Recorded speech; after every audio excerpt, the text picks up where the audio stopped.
Hi everyone, good morning, good afternoon, good evening from wherever you're watching me. Welcome to this video. My name is Lillian. If you're new here, welcome. If you have been here before, welcome back. This is a channel where we talk about natural hair and how to take care of our natural hair using natural ingredients. We talk about lifestyle. We talk about so many different things, and today's video is just a random video that I have thought of doing, and I start by appreciating all of you for being so supportive. Of late I have ventured into writing and you have really supported me. I'm grateful. I've been doing journals and you guys are really buying them and inquiring more about them. So thank you very much. I don't take it for granted that you have taken your time to inquire, you've taken your time to buy. Thank you. I appreciate. So because of these journals, it has really opened my mind, my reasoning concerning the young people, because those are my clients. And as I was thinking, something just crossed my mind today, and I felt like it's good to come online and share it, because these are the people we are expecting in few days time. The schools are closing and I would like us to receive our children differently this time. If that is not how you have been receiving your child, remember, this is a child that you cannot trade for anything. She is your child. That's the fact. No matter the performance that she will come with, is your child, and you really need to first appreciate the arrival of that child. So that's where I'm heading to. And before I go far, thank you. The journals are still there. Those who have not come across them, you can go to my Facebook and go to the videos. You'll see the videos I've posted about the journals. I've been able so far to publish 2 journals. One on my 30 days sexual purity journal, very good for the young people to uphold sexual purity. It's the wish of every parent. The other one is my 30 days anger management journal, goes to everyone. I'll share a story on this, how I was tested. Was it last week or last week but one? I went through an incident that was really testing my anger, and I thank God I was able to manage. That's a story for another day. So back to the story of today. This more goes to parents and guardians.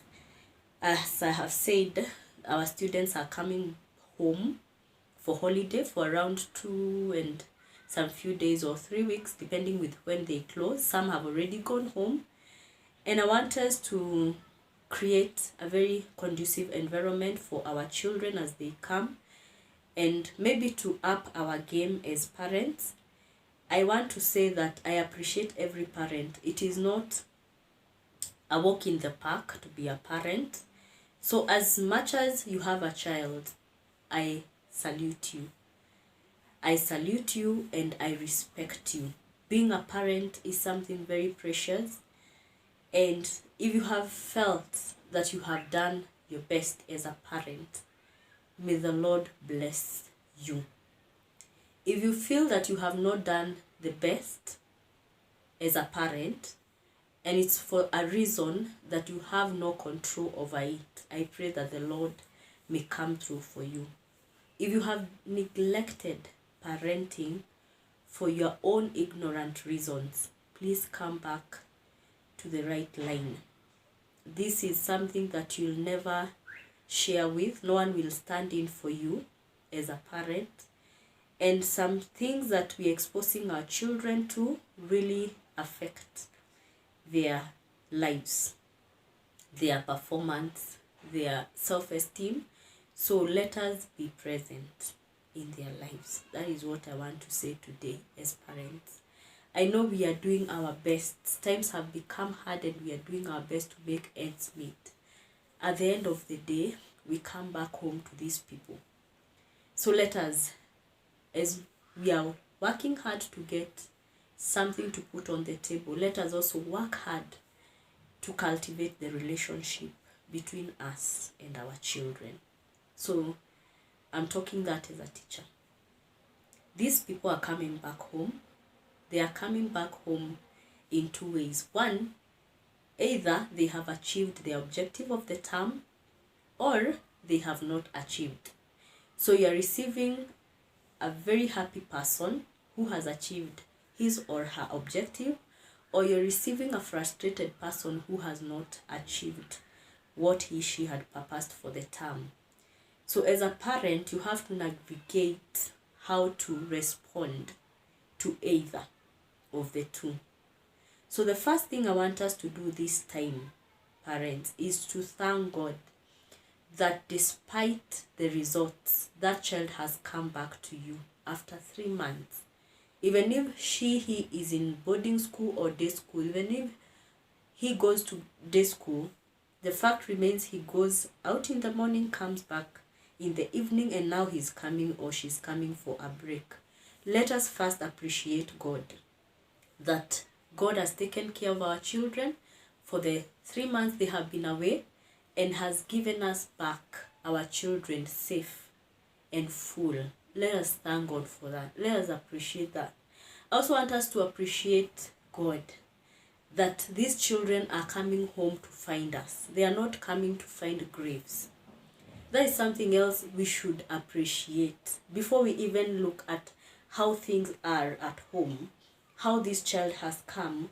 Let us appreciate God that he has given us a chance to receive them back to us whole, in sound mind. So I want us first to thank God for those two reasons, that your child has come back home and that this child has found you. Those are two things that we should be grateful before we even look at anything else. 3 months is quite a long time, and a lot can happen within those 3 months, but God has been gracious. If this child has come to meet a grave, may the Lord comfort these children. If you have not received your child, maybe she passed on along the 3 months, may the Lord comfort you. Matters to do with life and death, we have no control over them. We accept and we move forward. So that is how I want us to receive our children this time. Let us not be fast to condemn their performance. First, let them know that they have been appreciated to come home. Hold hands and thank God together that they have come. Then we check their performance. That's the other thing I want us to do. If you have not been checking your child's performance, the report form, follow up on those performances. Follow up on those report forms. They'll help you know that your school fees is not being put into bin. Yeah? And if your child has not performed as you were expecting or as she was expecting, try to know why. What caused the drop in performance? Analyze every subject of your child. You know, when they know that we are doing follow-up, they'll also up their game in school. But when we don't do any follow-up, they have closed, they find meals, we have prepared meals. It is good if you can afford that good meal to receive your child. It is very good.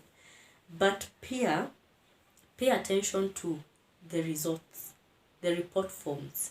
Analyze every subject, compare it with the previous term. If there is an improvement, what has this child done better than what he did before? And encourage the child to do better than that. If it has gone down, what has caused? If there are things that you can even communicate with the teacher. Remember, when we have these children we call them students, from our side they are students. When they come home, they are children. When we have them for 3 months, there are so many things that we learn about them and probably a parent does not know. So keep in touch, have good terms with the teachers that are teaching your son or your daughter. You'll be able to learn so many things concerning your child, and together you can help each other to make that child better. So learn. Do not be very fast to condemn performance. first take note of what has been improved and applaud that. What has gone down, try to know the cause. If it is laziness, deal with it as a parent. Do not fear. If it is something else that can be sorted out, maybe through talks, counseling, and all that, try to know exactly why is the student performing the way he or she is performing.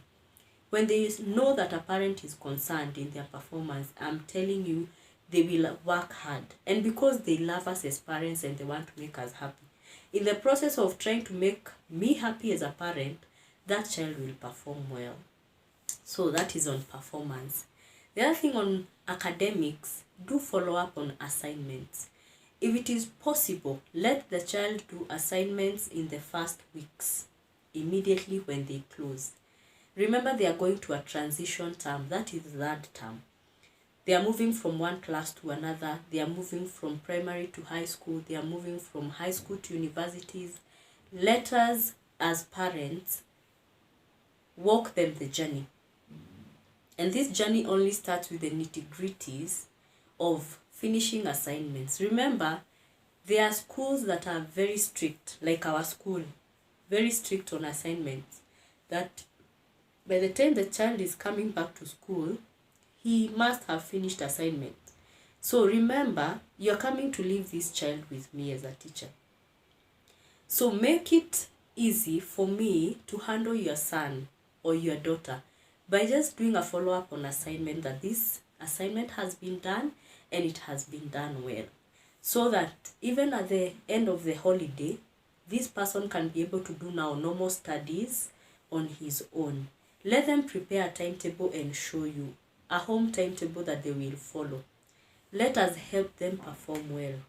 The other thing I wanted to talk about is their social life. Familiarize yourself with the friends your child is working with. Who is he or she calling my friend? What activities are they going to attend? She asks you for permission to go for a funky. What is this funky? What are the people he's going to meet in this funky? What are the activities they are going to do in this funky? Yeah? Do not just let your child, I trust my child. You just go and come back. Be a part of his social life. Be a part of his or her social life. Know the kind of people he or she is interacting with. Know the kind of social site your child is visiting. What are these sites that he or she is visiting? In the internet, I always tell them, you'll meet the greatest God in the internet. You'll meet God in the internet. And you'll meet the greatest devil in the internet. There is light and there is darkness in the internet. If you want good things, they are there in the internet. If you want bad things, they are there. Familiarize yourself with the social site that they visit. Know them so that even when you're guiding them, you'll be able to counsel them. This is good, this is not good, this is what you should do when you see this pop up in your phone. All this. So parents, let us familiarize ourselves. When by the time they come back, know the current social sites that they are visiting and what they entail. So that even when you are counseling them, you'll be able to know which nail you are hitting where. Let us familiarize ourselves with the internet and the things that they watch. The other thing with us parents, let us be the first cheerleader. Let us cheer them in their success, in their little milestone that they achieve. Let us be there to celebrate them. Let us celebrate our children. They are growing, these children are going through a lot of changes in their bodies, a lot of changes in their growth. Right now, as a parent, unaweza sema, you can say that there is nothing that you have not experienced in life. To them, these experiences are first experiences. So, when we learn that, when we have that mind, we'll be able to achieve, we'll be able to cheer them in their achievement. Walk them through their weaknesses. Walk them through what they are going through, the challenges. Walk them through encourage them, show them the way. Some things they learn out there, we can be able to encounter them at home. So let us walk with them. So wazazi. And as I say this, may it also speak to me because I'm also a parent. The other thing, let us encourage their spiritual growth. If they are independent spiritually, if they know their God, if they know things that they do, they are not doing just for the sake of them, the sake of their parents, the sake of the community around, but for God, they'll be able to be stable. Read the word of God together. Pray together. Go to church together. Don't leave them behind to take care of things at home. You go to church. It doesn't add up. Leaving them behind and going to church. Go to church together. If you are a parent and you don't go to church, encourage your child to go to church, though it's a bit difficult because they follow us by examples. Children buy what we do more than what we say. So if you don't go to church, think about it. You know, one time the child will be courageous enough to ask you, you always tell me to go to church and you don't go to church. Why? You know? So let us show them the way by us attending churches and going with them to church, and also encourage them to read the word of God, depending with the religion. Guide your child according to that religion that you are in. So let us receive them differently this time. That is what I had for us today. More is coming, I hope, because as I'm reading, I'm finding some things I can speak about them as I put them in writing, and it will help us and help our children learn better from us. So have a nice holiday, the 3 weeks with your children. Give them the best that you can. Encourage them, guide them, counsel them. There is a way you can approach an issue, and at the end of the day, we shall raise a generation that knows itself, that is confident about itself. So bye. I said it's a random video that I've just thought about. So I wish you well for the holiday ahead of us. May the Lord bless the work of your hands as you look for school fees and as you look for daily bread for these people. May the Lord bless you. May the Lord protect you with your families, and may we all meet in that term happy people who have achieved a lot. So bye, and God bless you so much.